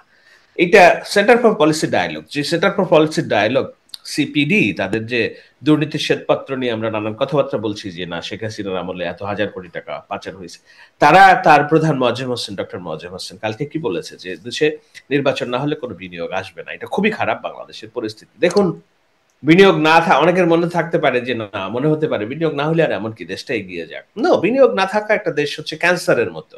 আপনি ক্যান্সার, আজকে ব্যাংক বন্ধ, একদিন বন্ধ থাকলে দেশ পিছিয়ে যায় 7 দিন। বিনিয়োগবিহীন একটি রাষ্ট্র যদি চলে এভাবে, ব্যবসাবিহীন যদি একটি রাষ্ট্র এভাবে চলে ১ বছর, দেশ পিছিয়ে যাবে ২০ বছর। আপনি ২০ বছর যদি দেশ পিছিয়ে যায়, আমার যে ২০ কোটি মানুষের চাকরি প্রার্থনা করার যেই ক্রেভিংস, আমার চাওয়া পাওয়া, সেই সুযোগ আমি করে দিতে পারবো না। একটা যুবক যদি পরিবারে চাকরি না পায়, সেই যুবকের ১০ জন পরিবার না খেয়ে মরবে। এটা নিয়ে অস্থিরতা তৈরি হবে দেশে। সো আমি এটাকে বলছি একটা ক্যান্সার একটা দেশে বিনিয়োগ না থাকা মানে। হুম। তো একটা দেশে পলিটিক্যাল গভর্নমেন্ট না থাকার কারণে যদি ১ বছর বিনিয়োগবিহীন থাকে, আমার রাষ্ট্র ২০ বছর পিছিয়ে যাবে। এসব নানা কারণেই আমরা চাচ্ছি পলিটিক্যাল গভর্নমেন্টের কন্টিনিউশনটা হোক। কিন্তু এর সাথে মৌলিক সংস্কার যেটা আমি বলি সেটা তো হতেই হবে। এই বিষয়ে আমি সংস্কার বিরোধী মানুষ নই। কিন্তু আমার ধারণা সংস্কারের নামে এইসব বেশি উল্টাপাল্টা করা ঠিক না। জি, বাংলাদেশের আপনি মানুষ বলছেন এসব বেশি উল্টাপাল্টা করা ঠিক না সংস্কারের নামে, কিন্তু সেই প্রচেষ্টা তো একটা আছে। আপনি আপনার বক্তব্যে সেটা বলছিলেন যে বিএনপি তাহলে এই প্রচেষ্টাকে প্রতিহত করতে বিএনপি কি কিছু করবে বলে মনে হয়, নাকি আসলে আন্দোলনের প্রয়োজন নাই বা দেখি সহ্য করি এরকম একটা অবস্থায়? আমার মনে হয় না যে এখনই তারা খুব এটাতে কি বলে মারামারির অবস্থায় যাবে। তাদের একটা অ্যাপ্রোচ পলিটিক্যালি আমি এটা আমার পছন্দ নাও হইতে পারে অনেক মানুষের। কিন্তু তারা যেটা দেখায় সেটা হলো লেট পিপল ডিসাইড। এইটার নীতিতে তারা চলে। হ্যাঁ? যে আমরা যদি কিন্তু সবসময় পিপলকে তো আমরা লিড দেয় রাজনৈতিক দলগুলো। মানে আমি আপনি তো বসে রাজনৈতিক এমনি ডিসাইড দলগুলো করি লিড না। দেয়। তারা সেই লিডটা তো তারাই দিচ্ছে। হুম। ধরুন নির্বাচনের কথা তো আর কেউ বলছে না। তারাই হুম। বলছে। লিডটা দিচ্ছে তারা। এখন কি হবে? যদি কালকেই তারা যেটা করে জোর করে দাবি আদায় করার জন্য যেটা করলো, যমুনাকে আপনাকে যদি সেখানে অবস্থান কর্মসূচি দেয়, শাহবাগে অবস্থান কর্মসূচি দেয়, এগুলো করলে আরেকটা হাউকাও তৈরি হবে। কিন্তু এটা করার যে সামর্থ্য নাই দলদের তা না। তা তো আছে অবশ্যই, তাই না?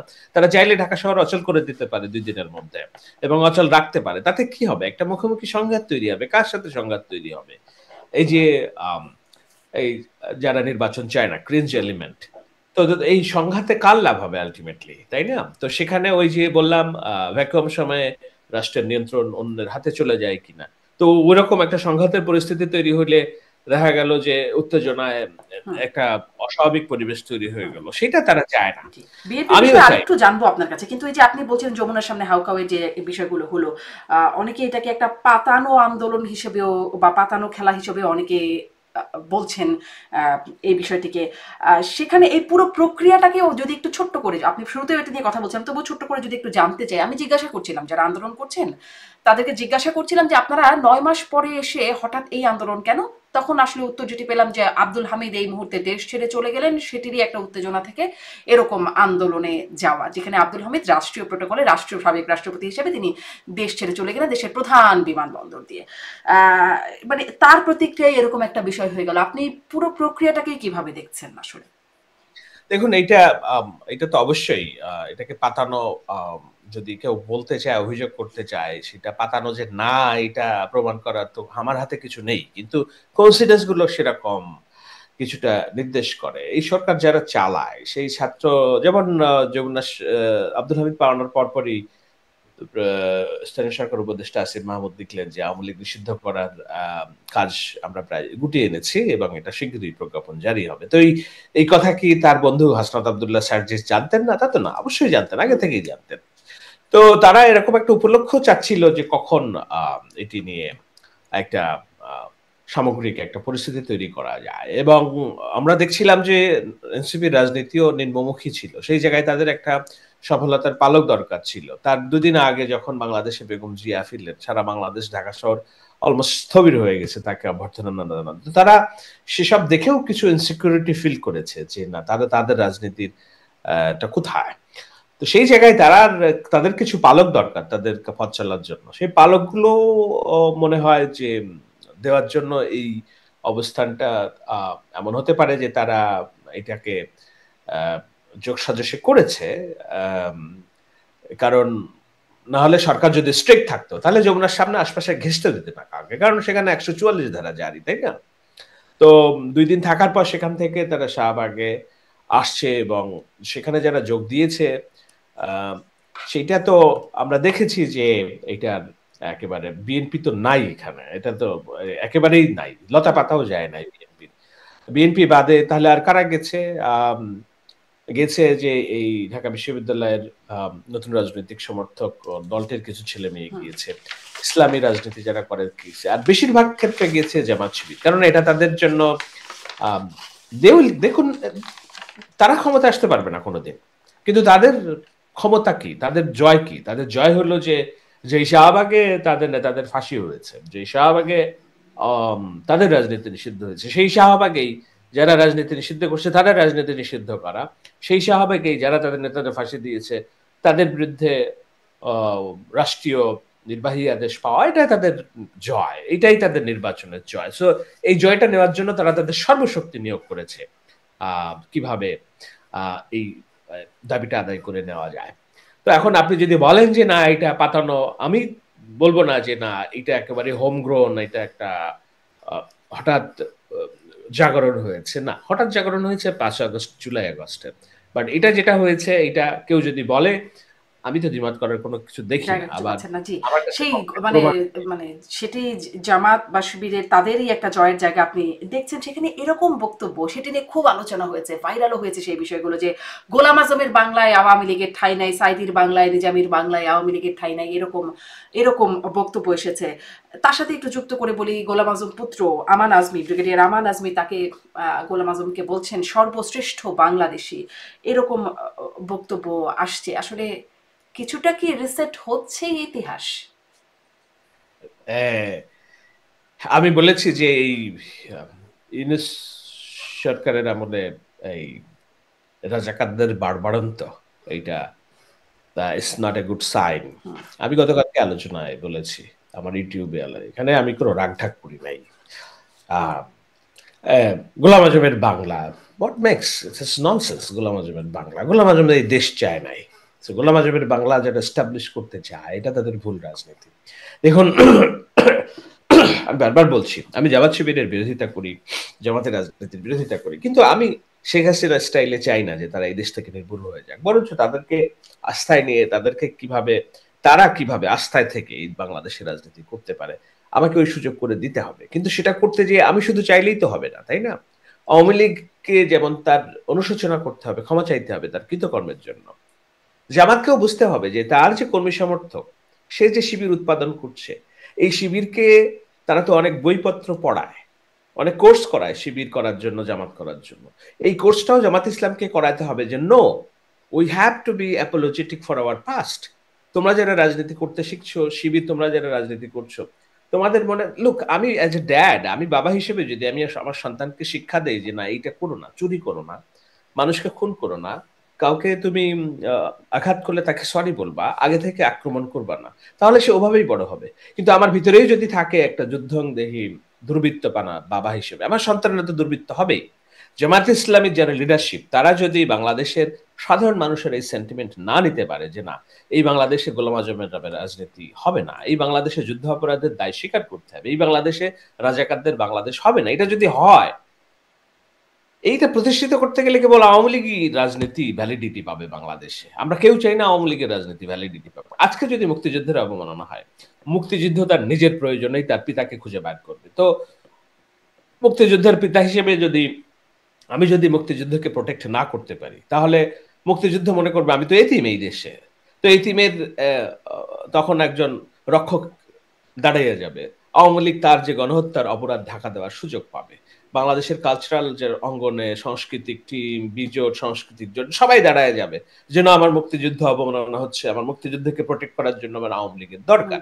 মানে তো সেই মুক্তিযুদ্ধের পক্ষের শক্তি বিপক্ষের শক্তির বয়ানটা তো আবার ফিরেই আসবে তাহলে মনে হয়। সেটা তো থাকবেই। মুক্তিযুদ্ধ বাংলাদেশের একটা আজন্ম বাস্তবতা। এই বাস্তবতা তো এটা তো ২৪ এর গণঅভ্যুত্থানের পরপরও একটা শক্তি চাইছে এটাকে হুম, মুক্তিযুদ্ধের হুম, বিপরীতে একটা জয় হিসেবে এস্টাবলিশ করা। আমরা শুরু থেকেই ফাইট করে বলছি, "নো মুক্তিযুদ্ধ হুম। চাই।"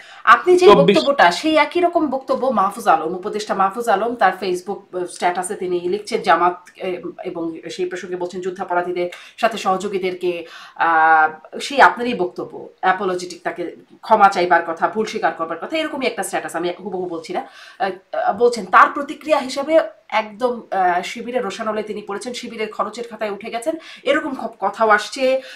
মাহফুজ আলম গরুর নাম দিয়ে সেটাকে জবাই করা হচ্ছে, এরকম হচ্ছে। কিন্তু মানে এই দ্বান্দ্বিক অবস্থানটাও এখন, মানে এটাকেও আপনি এখন কিভাবে বিশ্লেষণ করেন? একদম একসাথেই তো কাজ করে আন্দোলনটা করা, সেখান থেকে এখন দ্বান্দ্বিক অবস্থান। আমি ওইটাই বলছি যে এই যে মাহফুজকে হত্যাযোগ্য করে তোলা হচ্ছে, ইন্ধন দিচ্ছে কে? এই যে জামাত শিবিরের লোকজন। এটা তো ঠিক না। এবং আপনাকে ওই যে আমি বলেছি, জামাত শিবির যদি বাংলাদেশের রাজনীতিতে এগিয়ে যেতে চায়, তাদেরকে তার সন্তানদেরকে শিক্ষা দিতে হবে যে নো, তুমি এটা করতে পারবা না। কারণ এই দেশের মুক্তিযুদ্ধ প্রশ্নে তুমি প্রশ্ন তুলতে পারবা না, জাতীয় সত্তা প্রশ্নে প্রশ্ন তুলতে পারবা না। আজকে জামাত ইসলাম এটা করলে শিবির হয়তো 20 বছর পরে এটা পালন করতে শুরু করবে। জামাত ইসলামের ভুল রাজনীতি কি? তারা এত বছর বাংলাদেশের রাজনীতি করছে, কিন্তু তার সন্তানদেরকে এই শিক্ষা তারা দেয়নি, বরঞ্চ তার সন্তানদেরকে বাংলাদেশ প্রশ্নে তারা পাকিস্তান পন্থাকে তাদের রাইট রাজনীতি হিসেবে এস্টাবলিশ করার চেষ্টা করেছে। এটি একটা ভুল রাজনীতি। সেই ভুল রাজনীতির পক্ষে সেটা মাহফুজ দেখিয়ে দিয়েছে। মাহফুজকে বলা হয় শিবির কর্মী, হতে পারে সে শিবির কর্মী, কিন্তু সে যদি শিবির থেকেও যদি নিজেকে শুধরে নিয়ে মনে করতে পারে যে না, ওইটা রাইট পন্থা না। শিবিরের অনেক নেতা আছে, তারা মনে করে জামাত ইসলামী রাইট রাজনীতি করছে না, তারা জামাতের সাথে আর যায় না। এবি পার্টির মঞ্জুর কথা বলেন, ফুয়াদের কথা বলেন, এরা তো শিবির কর্মী, কিন্তু তারা মনে করছে জামাত ইসলাম রাইট রাজনীতি করছে না। ব্যারিস্টার রাজ্জাক আওয়ামী লীগে জামাত ইসলামের লোক, তিনি বলে গেছেন যে জামাত রাইট রাজনীতি করছে না। তো মাহফুজ যদি কথিত অভিযোগ অনুযায়ী শিবির হয়েও থাকে এবং এখন যদি সে মনে করে যে জামাত রাইট রাজনীতি করছে না, সে তো যৌক্তিক পরামর্শটাই দিছে যে এই দেশে পাকিস্তান পন্থার রাজনীতি চলবে না। তো সেইটার জন্য মাহফুজকে তাদের সাথে আন্দোলন করে, তাদের সমর্থনে, তাদের শক্তিতে যখন আন্দোলনের একটা বড় অংশ ছিল, তারপরে এসে এখন যদি তাদেরকে, তাদের সাথে তিনি একবার রাজাকার শব্দটা উচ্চারণ করছেন, সেরকম ভাবে যদি বলা হয়, তারা তো ব্যথিত হতেই পারে, তারাও তো প্রতিবাদ করতেই পারে নাকি? সেটা করতে পারে। আমি বলছি একসাথে আন্দোলন করলেই সবকিছুর বৈধতা তৈরি হয় না। আমরা শেখ হাসিনা পতনের আগে আমরা যারা একসাথে ছিলাম, আমাদের ভিতরে বিভাজন তৈরি হয়েছে। একসাথে আন্দোলন করেছি বলে যে আমি আপনার সাথে মরণে যাব তা তো না, তাই না? আপনার ভুল আপনার ভুল। শেখ হাসিনা পতনের আগে সবাই মিলেই একসাথে আন্দোলন করছে। সেটা ওই শিবির যেমন ছিল, মাহফুজরা যেমন ছিল, তার সাথে একটা মহিরহ হিসেবে বিএনপি ছাত্রদলও ছিল। তো বিএনপি ছাত্রদলকে জামাত ইসলামের এই ন্যারেটিভ গ্রহণ করবে কিনা, করে কিনা? করে না। তো বিএনপি তো স্পষ্টই বলছে, তোমরা যখন স্লোগান দাও গোলাম আজমের বাংলা, এটা আমাদের গায়ে লাগে, আতে লাগে, স্পষ্ট করে বলছে। এখানে তো কোনো রাগঢাক করে নাই। তার মানে কি এই জায়গাগুলোতে 5 আগস্টের আগে যারা মাহফুজরা এবং শিবির ওরা একসাথে থাকলেও এখন যে থাকতে হবে একসাথে, এটা তো সঠিক রাজনীতি না, এবং সেটাই হচ্ছে। এটার জন্য আমার মনে হয় যে, ধরুন আমি স্পষ্ট করে জানিয়ে দিতে চাই আপনার মাধ্যমে, জামায়াতে ইসলামী, আমি বলছিলাম যেটা, আমি শেখ হাসিনা রাজনীতি চাই না, শেখ হাসিনা জামাতকে নির্মূল করতে চাইতেন। আমি মনে করি যে না, জামাত ইসলামের 3-5% কিংবা 10% যাই ভোট থাকুক, তাদেরকে এই রাষ্ট্রের মূলধারণে থাকতে হবে এবং রাষ্ট্র গঠনে তাদের অবদান আছে। কিন্তু জামাতকে দল হিসেবে লিডটা নিতে হবে যে না, এই মূলধারায় তোমাকে থাকতে গেলে তুমি বিচ্ছিন্নতাবাদীর ডাক দিতে পারবে না, পাকিস্তান পন্থার ডাক দিতে পারবে না, তোমাকে এই দেশের রীতিনীতির মুক্তিযুদ্ধ স্বাধীনতা মেনে রাজনীতিটা করা শিখতে হবে, তাহলেই কেবল আমরা এগিয়ে যেতে পারবো। বা যদি না হয়, তারা যদি যে পন্থায় আছে এখন, এটা বিভেদ, দ্বন্দ্বটা স্পষ্ট হয়ে যাবে এবং সেখানে আমরা কেউ ছাড় দিব এটা যদি মনে করা হয় তাহলে ভুল। কারণ জামাতকে ছাড় দিলে যদি পাকিস্তান পন্থা এই দেশে উন্মেষ ঘটে, মুক্তিযুদ্ধ যদি অরক্ষিত থাকে, এই দেশে আওয়ামী লীগের রাজনীতি প্রতিষ্ঠিত হবে আবার, সেইটা আমরা হইতে দিব না। বাংলাদেশে এই জন্যই আমরা কোনোদিনই এইসব বিষয় সহ্য করব না এবং সেটার বিরুদ্ধে আমরা কথা বলে যাব। মাহফুজটা ঠিক পথেই আছে, এটা আমার শেষ কথা। জি, তাহলে সহ্য না করে আসলে কি হবে সেটা, মানে সামনের দিনটা কেমন হবে সেটার একটা বিশ্লেষণ একদম সবশেষে জানতে চাইবো। তবে তার আগে মানে ব্রিগেডিয়ার আহমেদ আজমি সাহেবের কথা বলছিলাম, তিনি সর্বশ্রেষ্ঠ বাংলাদেশি তো বলেছেন, তার আগের একদম 5 আগস্টের পরপর, তিনি মুক্তি পাওয়ার পরপর তিনি জাতীয় সঙ্গীত নিয়ে কথা বলেছিলেন, যে জাতীয় সঙ্গীত পরিবর্তন করা প্রয়োজনীয়তার কথা বলেছিলেন। সাংবাদিক, অনলাইন অ্যাক্টিভিস্ট ইলিয়াস হোসেন, যারা আপনারা ওই সময় একসাথে কাজ করেছেন, তিনি একটা পোস্ট দিয়েছেন, আপনি নিশ্চয়ই দেখেছেন, অনেক আলোচনা হয়েছে। দর্শকদের উদ্দেশ্যে একটু ছোট্ট করে তিনি কতগুলো প্রশ্ন তুলছেন জাতীয় সঙ্গীত প্রসঙ্গে। আমার সোনার বাংলা গানটাকে 1905 সালে বঙ্গভঙ্গ রদের আন্দোলনের সময় লেখা হয়েছিল। রবীন্দ্রনাথ কি 2 বাংলাকে এক রাখার জন্য লিখেছিলেন? এরকম অনেকগুলো প্রশ্ন। রবীন্দ্রনাথ কি পূর্ব বাংলার গরিব নিম্নবর্ণের হিন্দু এবং মুসলমানদের বিদ্যা অর্জনের বিরোধিতা করেছিলেন? আমি ছেড়ে ছেড়ে পড়ছি। রবীন্দ্রনাথের বিভিন্ন কবিতা উপন্যাসে কি মুসলমানদের ধর্ম নিয়ে কটাক্ষ করেছেন? এই প্রশ্নগুলো তিনি তুলছেন। এবং সব বাদ দিলাম, রবীন্দ্রনাথ কি পতিতা ব্যবসায়ী ছিলেন? যদি উত্তর হ্যাঁ হয়, তাহলে পতিতা ব্যবসায়ীর চুরি করা আনা সুরের বাংলাদেশ বিরোধী গান আপনি জাতীয় সঙ্গীত হিসেবে গাইতে পারেন। যাদের পরিবারের কেউ পতিতালয়ে থাকে না, তারা আশা করি গাইবেন না। তারপরেও পতিতালয়ে বসে লেখা গান আপনার যদি গাইতে মন চায়, তাহলে গান দৌলত দিয়ায় যাওয়া বেআইনি হয়নি, কিছু না, এটি বলছেন। মানে জাতীয় সঙ্গীতের বিরুদ্ধ পক্ষেও একটা বেশ শক্তই একটা অবস্থান দেখা যাচ্ছে, কি বলবেন? এগুলো থাকবেই, এটা থাকে। আপনার এক সংসারে আপনার ৫ ছেলে মেয়ে থাকলে সবাই একমতে কথা বলে না, ভিন্ন কথা বলে। কিন্তু আমার কথা হচ্ছে জাতীয় সঙ্গীতের রচয়িতা রবীন্দ্রনাথকে ভারতীয় বলে এই পুরো জিনিসটাকে নলিফাই করে দেওয়ার চেষ্টা, আ একটার ভিতরে আমি একটাই কথা বলব। যারা এটার কথা পেছনে কাজ করছেন, তাদের রাজনৈতিক দর্শন যদি জামায়াত শিবির হয়, জামায়াতের আধ্যাত্মিক গুরু পীর কি? মাওলানা মওদুদী, রাইট? মাওলানা মওদুদী কোন বংশের, কোন দেশের নাগরিক? ভারতের নাগরিক। মাওলানা মওদুদী সাংবাদিক ছিলেন। পত্রিকায় লেখালেখি করতেন। সেখান থেকে তার মনে হলো যে ইসলামের একটা ভিন্ন ব্যাখ্যা দাঁড় করিয়ে একটা রাজনীতি করা যায় কিনা। যেটার সাথে দেশের মূল ইসলামী সমাজ তারা মনে করছে এটা ভ্রান্ত একটা মতবাদ। কিন্তু জামাত ইসলাম সেটা অ্যাডপ্ট করছে। তো অ্যাডাপ্ট করে তাদের যে আধ্যাত্মিক গুরু মাওলানা মওদুদী সেটা যদি ভারতীয় প্রোডাক্ট হইতে পারে, তা ভারতীয় প্রোডাক্টের কথা বলে আমি রবীন্দ্রসঙ্গীতকে, আমার জাতীয় সঙ্গীতকে আমি বিরোধিতা করলাম, এটা স্ববিরোধিতা না? এইটার মানে আমি বিতর্কে যাব না। যারা বলছে আমি মনে করি তারা বিভ্রান্ত, দিগ্ভ্রান্ত এবং এটাকে কি বলে, এই ওই একটা উত্তরই যথেষ্ট আমি মনে করি যে মওদুদী যদি ভারতীয় প্রোডাক্ট হিসেবে বাংলাদেশের এত বড় রাজনৈতিক দলের আধ্যাত্মিক গুরু হইতে পারে, তাহলে রবীন্দ্রনাথ কে ভারত বিরোধিতা, ভারতীয় আধিপত্যের বিরোধিতা করার যুক্তি হিসেবে রবীন্দ্রনাথের সঙ্গীতকে আমরা জাতীয় সঙ্গীত। শোনেন, আপনি কবি নজরুলকে আমাদের জাতীয় কবি, কবি নজরুলের জন্ম কি আমাদের বাংলাদেশের মাটিতে নাকি না পুরুলিয়াতে? তো এগুলো কোনো যুক্তি? মানে এগুলো যারা এগুলোকে আমি মনে করি না যে এটা আপনি কোনো এইগুলোর পক্ষে বলছেন না। মানে আমি আসলে বিভিন্ন মত, সেই মতগুলোর পক্ষে কি যুক্তি বা কি যুক্তি, মানে তাদের কার কি পক্ষে, ভিন্ন মাত্রাই তো আমাদের সৌন্দর্য, জি কিন্তু ওইটাকে কেমনে আমরা যুক্তি তর্ক দিয়ে বোঝাতে নিশ্চয়ই পারছি? নিশ্চয়ই। আমি শেষ প্রশ্ন করি, আপনি যদি একটু সামনে পূর্বাভাস করতে বলি, সামনে ২ বছর ৩ বছর পর আপনি কেমন রাজনীতি দেখতে পান? ২ বছর পরে কেমন বাংলাদেশের অবস্থা কেমন দেখতে পান? ওকে, আমি সত্যি সুন্দর একটা বাংলাদেশের স্বপ্ন দেখি এবং এটা সম্ভব এবং ওইদিকেই আগাচ্ছে। বাংলাদেশের রাজনীতিতে আমি চাই যে নতুনদের জয় জয়কার। সেই জায়গায় আমরা এতদিন যাবৎ কোনো রকম আশা ভরসা পাচ্ছিলাম না। সেই জায়গায় আমি এখন দেখি যে অন্তত কিছু তরুণ দাঁড়িয়ে গিয়েছে। আমি যদি রাজনৈতিক দল হিসেবে এনসিপির কথা বলি, অনেক সমালোচনা থাকতে পারে তাদের নানান কর্মকাণ্ড, তারা ডানপন্থী, জামাতের বি টিম, এগুলো অনেক কথা বলা হচ্ছে। কিন্তু কিছু রোশনাই তো তৈরি হয়েছে, তাই না? আমাদের কিছু আলো তৈরি হয়েছে। এখন এগুলাকে আলো বললে আওয়ামী লীগের যারা কট্টর সমর্থক তারা খুব ক্ষেপে যেতে পারেন। কিন্তু বাস্তবতা তো এই যে তারা দে আর ক্যারেক্টার্স এখন। নাহিদ, আক্তার, পাটোয়ারি, হাসনাত, সার্জিস, এই যে খালেদ সাইফুল্লাহ, তাসনিম জারা, তারপরে মাহিন, রিফাত, আমি আর কার কার কথা বলি, বাকের, বিশেষ করে বাকের, আই স্যালুট দিস গাই।